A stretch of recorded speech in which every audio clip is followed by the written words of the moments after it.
Well, you can get a lot of money out of super chats if you're People big on like YouTube that and you just stream. never Yeah, that's stream. true. I don't know. I think John doesn't really like doing like the improv thing anymore because if you're like constantly like having a stream of if you have a stream of consciousness show or like a live stream or something like that, you're going to inevitably say something stupid. I remember. Well, apparently he is. I watched Mike Matei. He brought for one stream. He brought James on, and the whole chat's just like James asking all these questions, and James is just like trying not to like associate at all. And I'm like, I can't blame him. He's an old man. He's an old man. Like just trying to cut it out, just wear the blinders. Yeah, it's fair enough. He's like 40 something or so. James has children now. Yeah, he's got a whole family. Apparently, the irate gamer has a kid as well. I'm not surprised by that, really. Yeah. That's cool. Yeah, it's cool to see people, getting on with their lives and like not. YouTube isn't the only thing in the world. Like remember, everyone's got their own stuff going on. When Ethan Klein had his son, he was like, "Oh, I'm gonna be vlogging every day," and there was nothing, then just podcast. Yep. The transition from person who understands what having a kid is, and it's not easy. Not that I understand having a kid. I don't have a kid, but I understand. I was a kid once, and I was a shithead. Like I supposedly have like unlimited amounts of time, and even I like sometimes I get this stupid idea in my head, like, oh, I'm gonna make a video every day of this month, and then like it gets to like the point where it's time to commit, and it's like, oh, I actually don't have time for anything. What? Who says you have unlimited amounts of time? People. I remember when the Backstreet Boys concert came along. Right. I had so much time that I was like, "Oh, I can do all this stuff," and I did like so little because it was like all of it was the just pandemic crushing. had like a really weird effect on like everyone. Where I wouldn't say that people got lazy, but they became incredibly demotivated because there was just a lack of like things happening. Yeah, like you couldn't go out and socialize. You couldn't keep your mind occupied with things. I've noticed that social people felt the year was really long, whereas introverts thought it was really quick. The great recharging. Yeah. Oh shoot. Yeah, holy the crap. great recharging. Yeah, that's definitely. Yeah. But like for me, it was very much like a monkey's paw style wish, where I was like, oh man, I wish that like I didn't have to interact with people so much, and then. Anyway, go on. Wish is granted. I don't know. But at the same time, like, it's different when you are forced to spend your time indoors. Oh, yeah. As opposed to, I would like people to not bother me because, I was at home, but people were still bothering me because, like, have you heard? Did you hear about what they said? Did you hear about the thing? I'm like, I'm just staying at home, please! And then, like, I'll be right back. Ironically, that was the one time I had a job at an office. And they were like, "Are you gonna come in?" I'm like, 4,000 cases today. I don't think I should. Probably not a good idea. Probably not a good idea. We care more about productivity than the lives of our workers. Oh yeah. There was a lot of jobs like that. Like, certainly not an isolated case. Because a lot of people at the beginning didn't believe that it was that serious either, and they thought, let people go home? Madness! I mean, you and I were definitely like that. There are clips of us on YouTube around the time of, like, when we were playing Rayman 2 on the PS2 version, I believe, where we're like, we have a couple more weeks of this, and I can't believe that's not us saying that it's not serious. I believe in that recording, I also say, it's pretty serious, so we should take measures now. And then a lot of people did not do that. Yeah. Hello, I'm back. Hello, back. I got some sound. How am I getting lost in fucking Viridian Forest? This is ridiculous. Are you joking? I know the way, I remember it. Remember it, Ralph. Remember it, Ralph. I am going to make that a character in my show. He remembers it, so you don't have to. That's stupid. Who would have a catchphrase like that? I think, like... Scrappy Dappy! Scrappy Dappy. The angry video nerd. The angry video nerd? Oh yeah, I follow. Is he a nostalgic reviewer who pines for the early days of YouTube? The irritated curmudgeon dude, there are so many fucking popular channels on YouTube with like maybe 1,000 views a video of just watching AVGN. Just random people just have channels where yeah, they no, watch reaction AVGN. channels have gone. Reaction channels have really taken off. It's not a part of YouTube that I frequent, but it's definitely taken off. It's very spoon-feedy content. It's like, I don't even want to pick what I watch. I'm just going to I'm going to watch this person watching stuff so that I don't have to make any choices. Now, I don't want to throw a rock in the proverbial glass house, but I feel like there are so many YouTubers that rely very heavily on the quantity over quality approach, where it's just like, I need to get a video out as many and as quickly as possible, so I'll just react to other people's content. That's what like the that kind platform of thing. like informs them is the thing that they should be doing. Oh yeah, for sure. I was actually like, I was talking about this with Freako recently when we were watching, rewatching our old Ray William Johnson videos, which he unironically enjoyed. Oh, and I'm sorry. we all have our vices. We all have our vices, and we watched a little bit of early Freddie Wong, who was I loved early Freddie really Wong. talented. Yeah, his stuff was super good, and if he just came back and made 2 or 3 minute like effects videos, like I think he'd be back on top of the site, no problem. You realize he's actually doing a lot of stuff, right? What's he doing now? Because I haven't heard. He runs like part of a podcast called Dungeons and Daddies. Oh, okay. It's a podcast though. It's a D&D podcast, and it's pretty successful. Like it's doing well. He can't. That's good. That's great, but he went from doing visual effects to sometimes a podcast? your passion changes. Okay. He went from spending 1 night a week without sleep to get a special effects video out to I'm gonna hang out and play D&D with my friends and be a producer on some other stuff and work behind the scenes making money that doesn't eat every minute of my free time. All right, that does actually make a little bit more sense. Yeah, I can see it from that perspective. Because, sir, I don't think he fell out of relevance. I think he stepped down as like creator. That he he did what he wanted to do, and he did a really good job. And now we've got Corridor Digital for that content, and that's still going strong. This is slightly irrelevant, but I feel like that's a very common thing where like YouTubers especially. There's that one thing that they find that works, and it makes them really, really popular, and then suddenly overnight they're famous, but they're not happy. No. So, eventually being famous stops mattering as much as, doing what you're passionate about. Which, and of course your passions change over time, but basically what I'm saying is that, like, there's a lot of, like, really big YouTubers who aren't doing the thing that they used to do, and if they came back and did it, they probably would still be very popular. Everyone loves a good comeback and all that sort of stuff, but they don't, and there's a good reason as to why, because the human element always takes over at some point. I mean, I think what you're emotionally affected by. I actually think that that's the ideal situation. I think that there's a lot of YouTubers out there who kind of wish they could get off the treadmill, and a lot of them don't have a means to do that, and when they do try, they go in a direction that's not on brand for them, or doesn't have any audience crossover with the kind of content that they make, and they crash and burn.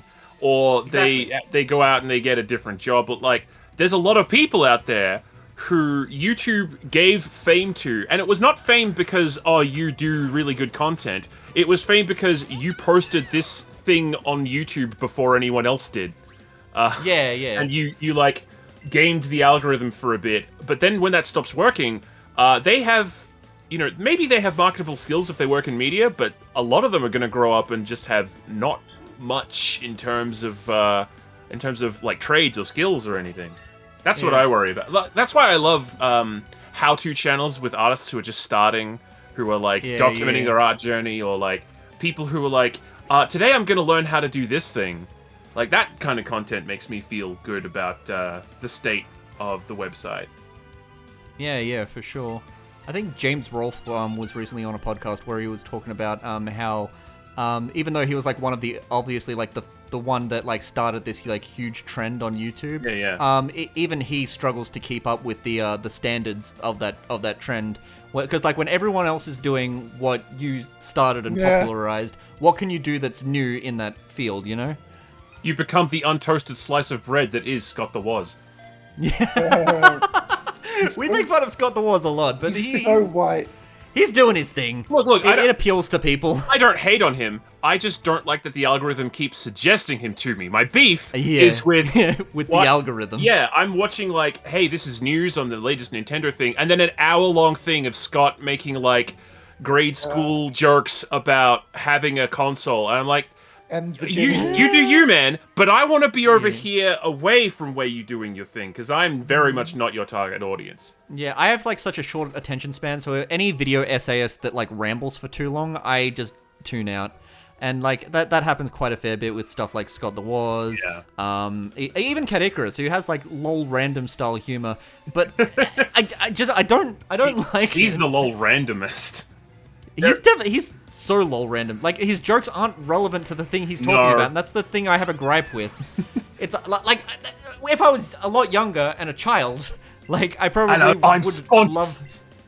Oh, I hate Spons. Spons is the worst thing to ever fucking murder Spons. Oh wow! We actually found something that you unequivocally can just hate. I can't like.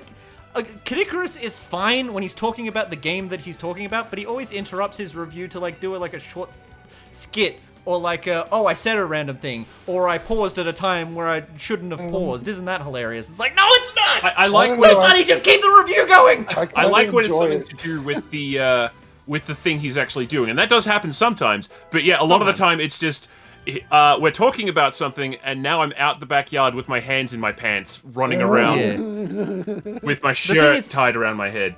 The thing is, back in the day, I feel like such a hypocrite because back in the day, I actually used to do videos like that because I have this like philosophy in my life where it's like the ideal like YouTube video is like a perfect balance of informative and entertaining. So like sometimes I do need to interrupt the flow of information to give like a good skit or a hearty joke or a cutaway or something to like keep it visually interesting, right? Yeah. But the way Kid Icarus is doing it, well, not ideal. Something I learned when I was in uni from my programming professor, who was actually an FBI consultant. He talked about he did this really cool thing where he had some displays up when he was talking. And he went on with the lecture, and then at one point he said, "And none of you are listening to a word I've been saying. You're looking at the rotating GIFs I put in the presentation, and that is because, let this be your first lesson, that human time span of attention is ever so small. You will give priority to whatever happens to be moving or holding your attention in this moment." And I was like, that fucking blew my mind, dude. Holy shit. Yeah, that's so good. Although, I feel like that might be more effective towards people who are autistic or ADHD because we do tend to have short attention spans in general. But all human beings have a limited attention span. Oh, absolutely. For sure. So the concept holds. It's just proportions after that. Yeah. I think that's why a lot of the stuff that's generally appealing to most people does not appeal to me because they can keep their attention on like an hour-long VOD or podcast or thing, and that's ideal for them. But for me, I really like my entertainment to be bite-sized and like to the point. Yeah. It needs to be to the point. So we're playing a long-ass RPG today. Well, I feel like this was ideal for Us? like a pseudo podcast where we could just go off and like talk about whatever. Like I still think that to this day one of the greatest Let's Plays that we've ever made is Crash Bandicoot 2. And that's because it was like a mindless game where one of us just plays and the other one just talks. Was that one I played? What was the first time you caught that was our shiny best Pokemon? LP. What was your first What? shiny that you encountered? For For me, it was a shiny unknown. I'm not sure I ever encountered a shiny. I play Pokemon so little. I can't remember, but I'm pretty sure it was whatever Red Chinese Gyarados. version it was. Red It was Gyarados. hacked. Has any of your Pokemon ever got Pokeross? Yes, I intentionally Pokeroth. infected I've heard about that. It happened to me when I was test playing a final version of Pokemon Bronze, and it happened to my missing No. Oh, whoa! Did that mess with anything? No, it was a properly programmed Pokemon. Oh, they're telling you how to. Okay. That's Like right. it You was put him added as a in as Pokemon, like a yeah. real Pokemon. Yeah. It's a secret. Penis. It's a secret to everyone. Yeah. Okay. I need a Everybody. grass type. Let's head back. Apparently, I can't go up against Brock. That's kind of hand holding though. They're kind of hand holding. I mean, like it's a holding Pokemon hands. It's game. pleasant and nice. Well, yeah, but in the original, they let you get figure this pregnant. stuff out on your own. But like now, they're saying like, oh, you can't go up against Brock unless you have a grass type. Yeah, the point of this whole game was nostalgia bait one group and make an entry-level game yep. for another group. Yep. It was I the recall very bridge well. game between Pokemon Go and Pokemon, mainstream. How about Pokemon? Welcome to Pokemon Let's Go to the Polls. Pokemon, I was just stop! about to say that. Pokemon Slow. I think one of my favorite parts of the Pokemon Go craze was watching old people get there freaked we go. out. Yeah. Because they'd be like, when's it gonna stop? All of my social media is filled with Pokemon! It's the end of the world! Have you seen that clip of the news program talking about Pokemon Go? And they have their own made, like, shitty Pokemon CG character creatures. And they're just, like, bending over and twisting and spinning around while he's, like, walking around a park. Oh, man. Like, as much as I don't like that they exist, because I used to think that conservative news reports were like, no one's buying that, but apparently some people very clearly are buying into that. But I find them so entertaining because they say one true thing, and then another half-true thing, and then they go completely off the rails with, yeah, the Pokemon is actually a franchise from Japan. It's a series of card games that's been marketed heavily towards children, and it actually is the living embodiment of Satan on Earth right now. Oh, that actually partially reminds me. Do you remember... You probably wouldn't. Satan? I remember there was Satan. this old website called Apocamon. And it was Bible stories as told through the lens of Pokemon characters. That's awful. I mean, great. And the different Pokemon were just like different like biblical creatures, and they were called Apocamon, like apocalypse monsters. Wow. A Pokemon! Gotta judge them all! Oh shoot, I don't have my Auto-Shimmy team. Fate's so true. Yeah, the grass is nip. Jesus This Christ, they're crucifix will really telling me to pull go us all the way through. back to Pallet Town. Sinners will punish you! Wait. Do I really need to go to the... I Play think I with need to go to penis! I'm sorry, I am... using Every time that Blender while pops up, you're subconsciously gonna be like, haha, funny. I am using Blender while we play, I'm sorry. That's okay. That's perfectly fine. Sometimes when you Wow, that's a talk to me quiet in Discord, Blender. I will play... Shut up. Shut the fuck up. Yeah. What's the PC? Is there a PC? PC? Don't tell me. UPC, Can bro? I just... Can I do this just anywhere? No? Move Pokemon... What? Oh, open Pokemon box. Oh, you can do it anywhere. Yeah, you can. Wow. Neat. That's That's a Technology quality is of life update. amazing. it is. Add to party. And we shall replace Ratete. What? Remove? No. Oh, wait, no, never mind. It actually worked. Cool. Hold on. Change name. You can ignore this part, I'm just... Can I? Yeah, I'll probably cut this bit out, but for sentimental reasons, one of my favorite Pokemon from my very first playthrough of Pokemon ever was a Pidgey named Ace, and I beat the Elite Four with him, and now every Pokemon game I always get a Pidgeot and name it Ace. Dude, every time leave I that start a Pokemon game and I can choose Totodile, I name him Toto. Oh, I should save. I should definitely save. Wait, what sound did Totodile make? The sound of someone drowning. It sounds like Donald Duck. Yeah. I loved his laugh. That was awesome. God, Pokemon had... Ash had, like, the best Pokemon. And yet he couldn't win a championship. Yeah, Well, I think, didn't he beat the Alolan Championship? Like, yeah, but 20 isn't that years why he's later! time. Isn't that what... Yeah, he's, like, 30 now. Isn't he, His like, late in the 40s Pokemon... being like, oh, it could have been a contender. He's been alive for 30 years. He claims to be a 10-year-old. I'm Chris Hansen. And on Oh, today, God. we're trying to catch...